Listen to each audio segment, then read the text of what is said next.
Welcome to the MLB Coast to Coast podcast, brought to you by Play Picks and the Lines. Coming to you from the West Coast, Josh Lander, joined by my guy Nate Weitzer on the East Coast, and we got Mo Nawara in the Midwest.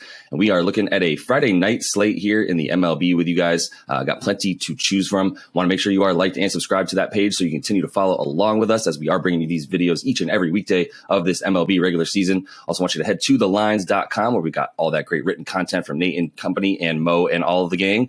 Plenty to choose from now in the MLB. We are out of games here in the finals as the Warriors did pull that off, but plenty of other stuff going on the rest of the season for you guys on thelines.com. So make sure you do head over there. And as always, if you do still need a FanDuel or a DraftKings account, head to FDPicks.com or DKPicks.com. Find those listings in your area, such as what we've got for tonight. Nate, let's get into it.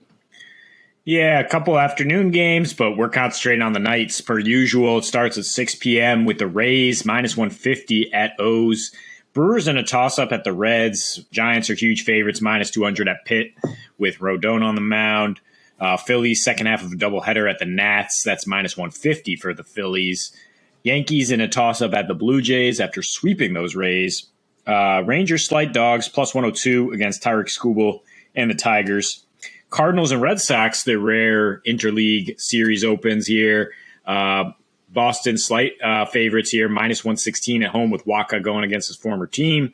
The White Sox are plus 135 against the Astros in Houston.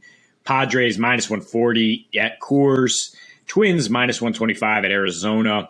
Cleveland is plus 225 with the Dodgers throwing Kershaw tonight. And then the Angels plus 112 at Mariners. We're going to start in Houston here with the White Sox, who have been picking up a little steam. They were about plus 140.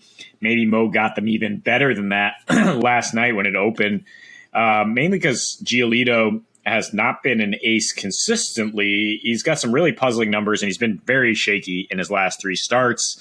6.9 ERA, walking four guys per 9 innings. He does step up in this matchup, it seems. Struggled against Houston back in 2018 were they still stealing signs at that point? I think so. So since then, 3 regular season starts, 1.07 ERA, 5.0 K to walk ratio, complete game the last 2 times out. So clearly he fires himself up for this matchup. And the talent's still there with Giolito. I mean, it's just some really puzzling batted ball data. The barrel rate has been doubled to 12.5%. Hard hit rate up 11% to 45.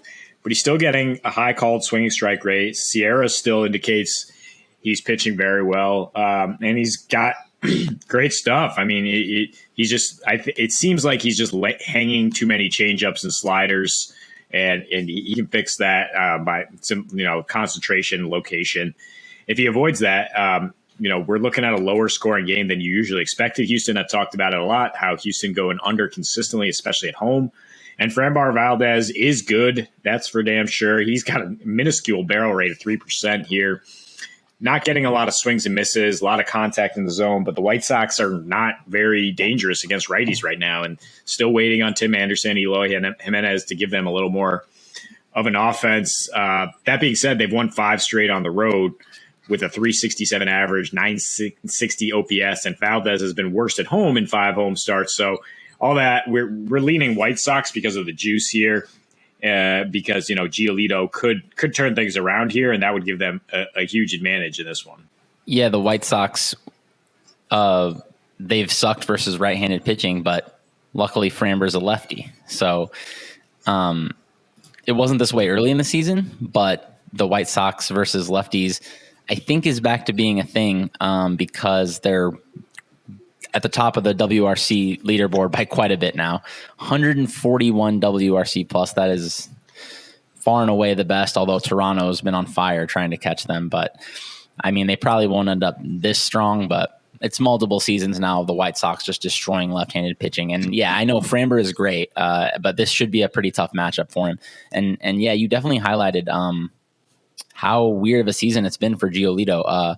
His changeup and slider are both producing negative value for him after several years in a row of these being great pitches for him. So we have to assume this is going to fix itself, I think, because he's still getting an elite called strike plus whiff rate, even though his swinging strikes is down a little bit this year, but it's still great.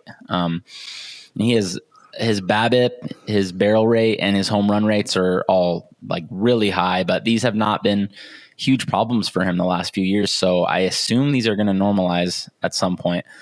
And Houston, I think, does play into his strengths a little bit in a few ways. They do have a strong fly ball tendency. I think they were like bottom 5 in hitting grounders. And Giolito's a fly ball pitcher, so he should be able to get some weak fly ball contact here.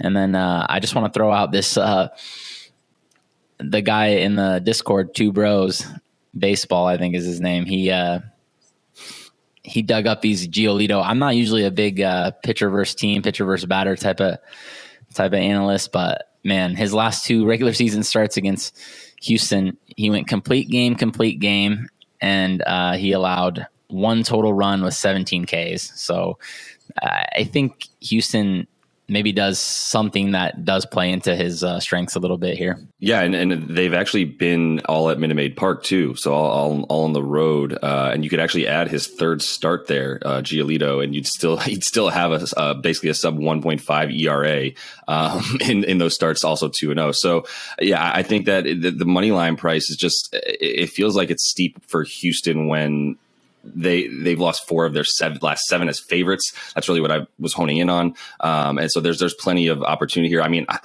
you're getting minus 130 for taking the White Sox on the run line as well. If you don't trust their bullpen nearly as much as you trust Houston's, which Houston's probably got the best bullpen in the league right now. But let's move on to the next game we've got here. Not quite as exciting on the mound, but we do have Eric Lauer and Hunter Green in that Brewers and Reds game in Cincinnati, with the Brewers basically even minus 106 there on the money line. A lot of runs at 9.5. So start us off with this one, Nate. What are you looking at? Yeah, the fact that the Brewers were talking more batter versus pitcher splits, or more recently just, them just pummeling Hunter Green in 2 recent starts. He gave up 5 homers on May 5th in his first start against them. It didn't go much better the next time out. Dude throws extremely hard. He averages nearly 99 on his fastball, but that leads to, when you give up a lot of barrels, 10.5% here, and a lot of fly balls, 55%, that's going to lead to some damage. And in righty versus righty matchups, he is a 3.5 home run per 9 ratio, nearly a 7.0 FIP. The Brewers lefties have actually gotten to him just as effectively. Yelich, homer, Willie Adams also getting after a 3 for 5 with a homer and 2 walks there. So this Brewers offense, which just came alive for 14 runs in their last 2 at the Mets, we've been chasing their duds recently, but I think now as they go to Great American Ballpark, they should stay hot here. They've handled the division really since the last year.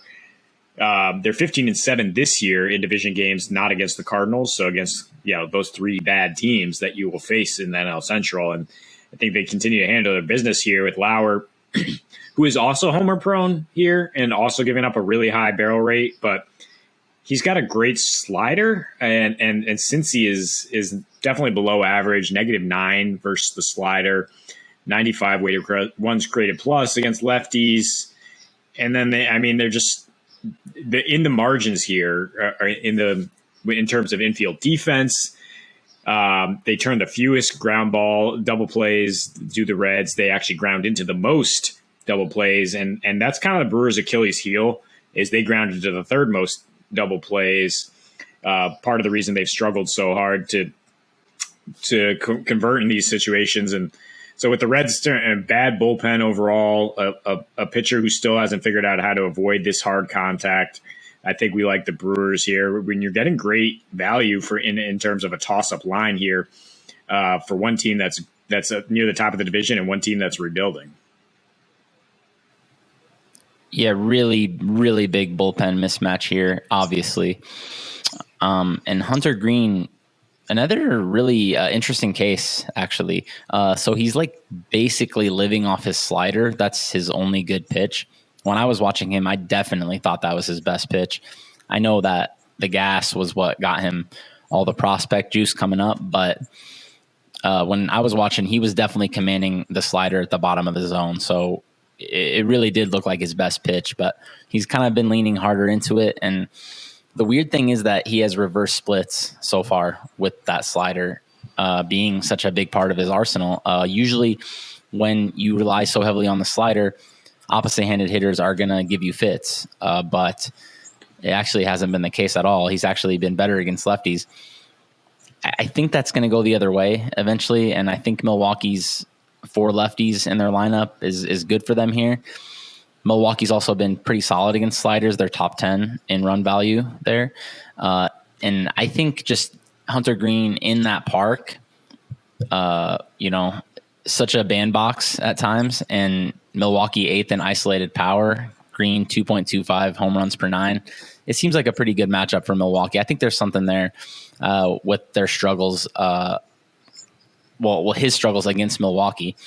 And yeah, for Lauer, I think, 2 straight seasons that he's been out pitching his peripherals, even despite a high home run rate. So I think the projections are maybe missing something that he's doing. And I do think the Brewers are pretty solid value. I was surprised to see them this short of a long of a price, I guess you would say. But I'm happy to get them close to even money, and I think I would bet them up to like minus 120 or so. Hell yeah, I would take that. I would take an over as well. I mean, I do like it's just, both these pitchers have had sort of turnarounds in the wrong direction. Actually, Hunter Green obviously pitching much better since his start of the season, where you could really fade the Reds every single time he took the mound for a bit. And now he's definitely brought that down. I think he's got a sub-3 ERA in this month, the month of June. And then Eric Lauer. I mean, I just fresh coming off of that awful outing against the Nats of all teams too.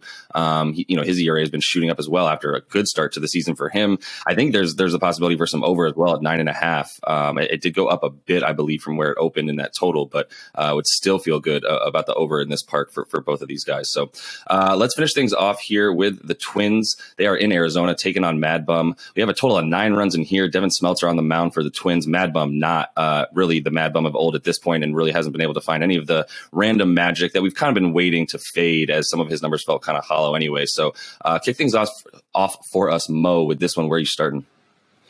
Yeah, a couple of kind of shaky lefties here. One team that's putrid at hitting lefties in Arizona, so they're second worst in the majors at hitting lefties with an 82 WRC plus. Twins are kind of in the middle, but early in the season, they were top 5. They were elite against lefties when they were healthier, and I think now that they're pretty much back healthy, I think I would expect a better performance than the numbers would tell you right now. They have the projected lineup I'm looking at, top 6 hitters are all right-handed or switch. So I would think they're going to be top 10 versus lefties going forward. And it's just kind of 2 weird pitchers. Well, one really weird pitcher for sure, Devin Smeltzer. He's basically living off kind of a weird delivery, not getting many swinging strikes, but it kind of seems like he does know how to pitch. He does have like a feel for pitching, because even though he's not getting a lot of swinging strikes, he does get a lot of chases, 30%, which is really a solid number of chases there. So I think when he needs to kind of get a fish out of the zone, he's kind of able to do it. Not so for Mad Bum, 23% chase rate. That's really poor. Just seems like he can't get the baseball by anybody at this point. And then I think the pitch values really tell a tale of 2 pitchers who have different levels of matchups here. So for Arizona, they're 3rd worst versus changeups, 7th worst versus curveballs, and those are Smeltzer's secondaries of choice. And Madison Bumgarner, all he really has left is his cutter. He throws it like 50% of the time, and Minnesota 3rd best against cutters this year. So it just looks like a really good matchup for the Twins today. And I thought they should be bigger favorites, closer to minus 150. Yeah, and the Twins still 5th highest hard contact against lefties. While the production hasn't necessarily been there like it was early in the season, they're still hitting the ball hard, and 3rd highest hard contact overall on the road. You look at Mad Bum at home, 43% hard contact allowed to righties. And his first trip through the order, he's given up nearly a 20% home run to fly ball ratio. The wheels are kind of falling off. Yeah, as we speak. I mean, in his last 5, he has a 5.0 ERA, 7 homers, 9 free passes, and his last 4 that he's lost all 4 of those, 7% hard contact. So yeah, if you can wait on his pitches, wait for him to come into the zone, and then hit him at nearly a 40% hard contact rate. It's going to be trouble for Arizona. I kind of lead over here, even though the Diamondbacks have struggled against lefties. Smeltzer is a bit of an anomaly. We'll see what he does. But yeah, as Mo hit on right now, I mean, his changeup is his best pitch, and Arizona's the worst team against changeups. So it is a good matchup for him. And then the Twins slight edge out of the bullpen if it gets into a close game down the stretch there. Yeah, definitely opportunity to take advantage of Mad Bum, who should continue to slide down in that direction. And Smeltzer, surprisingly decent numbers, and probably getting a bit undervalued as he has pitched a little bit above his norm over the recent days. So that is all the time we have for you guys in this one. Make sure you are liked and subscribed to that page. Continue to follow along with us as we are bringing you these videos each and every weekday of this regular season. So until we see you next, happy betting.